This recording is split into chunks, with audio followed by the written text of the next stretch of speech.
Hello friends, welcome back to this channel. दोस्तों, इस video में हम लोग बात करने जा रहे हैं वोडाफोन आइडिया लिमिटेड के ऊपर। लेकिन अपनी कन्वर्सेशन को हम शुरू करेंगे, लेकिन उससे पहले आपसे रिक्वेस्ट करना चाहूँगा। पहली रिक्वेस्ट तो ये है कि अगर आपको डीमेट अकाउंट ओपन कराना है या आपके किसी दोस्त को ओपन कराना है या रिलेटिव को ओपन कराना है, जिसको भी जानते हो, तो डिस्क्रिप्शन बॉक्स में आपके लिए लिंक ड्रॉप किया गया है, उसे क्लिक करके आप सिंपल तरीके से अपस्टॉक में अकाउंट ओपन करा सकते हैं। दूसरी रिक्वेस्ट ये है आपसे कि अगर आप इस चैनल को फाइनेंस मार्केट को फर्स्ट टाइम देख रहे हैं तो सब्सक्राइब करके बेल आइकन को ज़रूर से हिट कर लीजिएगा, ताकि आपको किसी भी वीडियो की नोटिफिकेशन मिस ना हो। तो वोडाफोन आइडिया लिमिटेड के अंदर आपने देखा था फ्राइडे के दिन ज़बरदस्त मोमेंटम हमें देखने को मिला था। 10.35 के ऊपर फाइनली क्लोज हुआ, जो कि अगर आप देखें तो 9.52% जो है ऊपर बंद होता है अपने प्रीवियस क्लोजिंग प्राइस के कंपेयर में। और 52 वीक लो से अभी तक इसका स्टॉक जो है 10.35 पे जो है 47.86% गेन कर चुका है। बहुत ही ज़्यादा ज़बरदस्त मोमेंटम था। लेकिन अगर आप देखें, पूछेंगे कि इसमें कंबाइंड डिलीवरी क्या उठाई गई पूरे वोडा आइडिया के अंदर फ्राइडे को। तो देखिए, सबसे पहले तो आपको बताना चाहूँगा कि कंबाइंड एनएससी और बीएससी का टोटल वॉल्यूम अगर आप देखा होगा आपने, तो 954.6 मिलियन शेयर्स ट्रेड किए गए थे। सिर्फ फ्राइडे की बात कर रहा हूँ। और इसमें से डिलीवरी डेटा कितना है मैं वो आपको बताना चाहूँगा। देखिए, अभी तक सबसे ज़्यादा डिलीवरी उठाई गई फ्राइडे को। आइए मैं आपको दिखाता हूँ। देखिए, एक तो ये भी कारण हो सकता है कि सबसे ज़्यादा वॉल्यूम भी ट्रेड हमें देता होता हुआ दिखाई दिया, ये भी एक कारण है।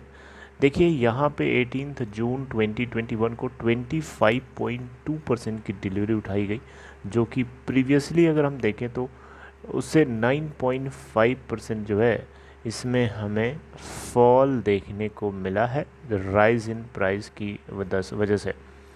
देखिए, सबसे ज़्यादा डिलीवरी परसेंटेज इनको 37.4% का यहाँ देखने को मिला था, और रिसेंटली ये 15 जून 2021 की बात है।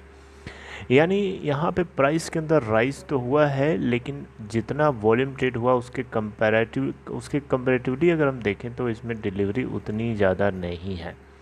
राइट, चलिए, ये आपको बताना मेरा काम था। मुझे लगा कि आपको पता होना चाहिए और आपने इस चीज़ को देख लिया।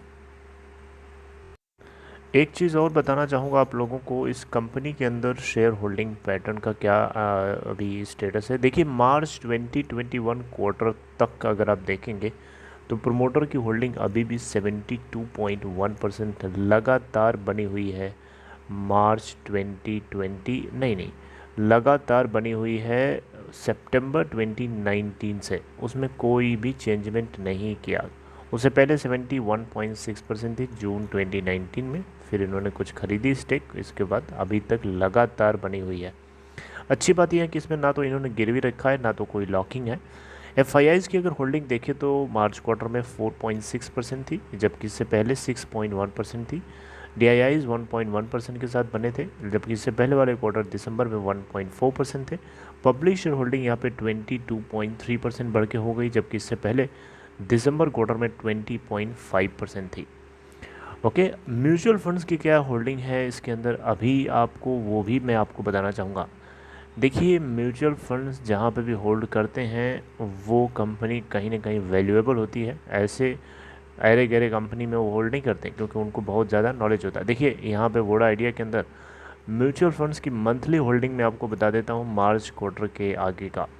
देखिए, मार्च के बाद अप्रैल मई 2 महीने की होल्डिंग मैं आपको बता रहा हूँ। देखिए, अप्रैल के अंदर जो म्यूचुअल फंड्स बायर्स थे वो 16 थे, होल्डर्स 21 है और एक सेलर है।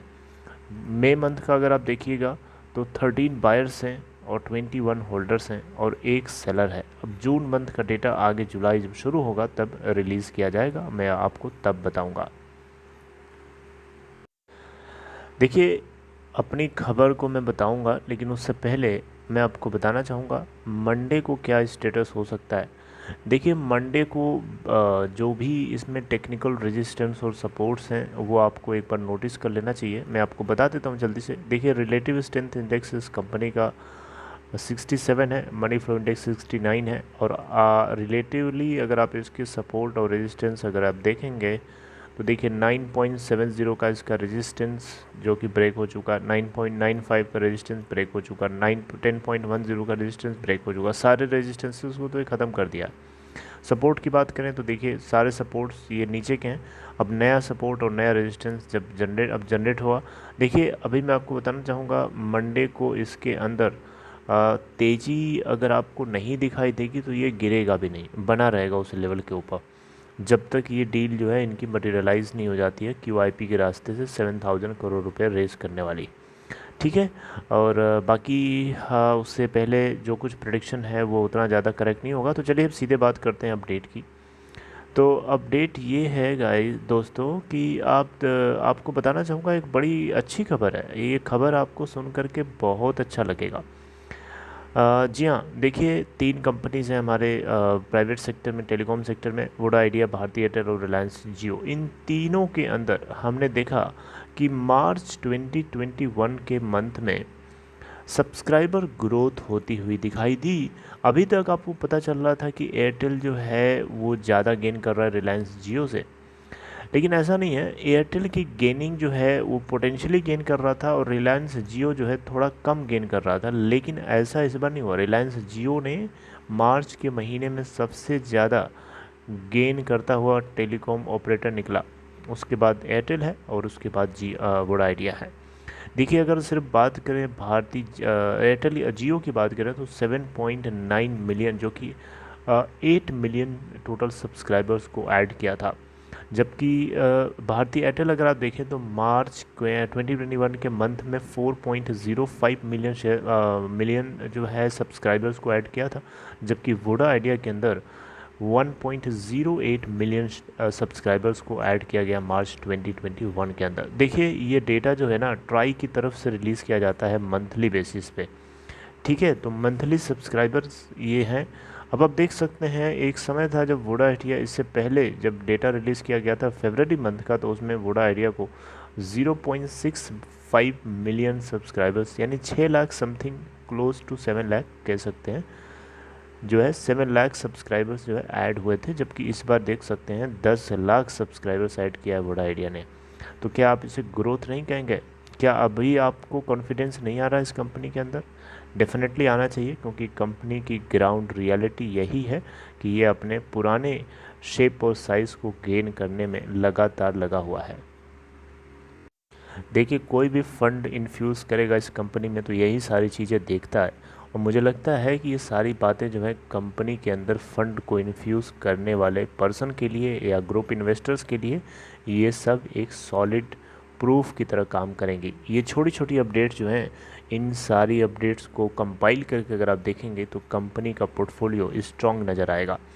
समझ रहे बात को? तो इसलिए मुझे तो उम्मीद है कि ये बहुत ही आउट परफॉर्म करता हुआ आपको दिखेगा, बहुत अच्छा परफॉर्म करेगा आने वाले कुछ दिनों में।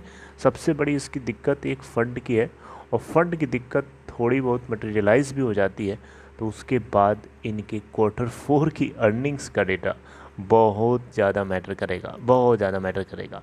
और मुझे लगता है कि Q4 की अर्निंग्स अगर रिलीज़ हो गई अच्छे प्रॉफिट के साथ तो डेफिनेटली मान के चलिए कि ये रॉकेट तो बन जाएगा, एकदम रॉकेट बनेगा, एकदम उड़ेगा बहुत तेज, right? Okay, so this is all in this video. I hope you like this information. दोस्तों अगर आपको ये कंटेंट अच्छा लगा तो लाइक कर सकते हैं। बाकी आपसे मैं नेक्स्ट वीडियो मिलूंगा, तब तक अपना ख्याल रखिए। Take care.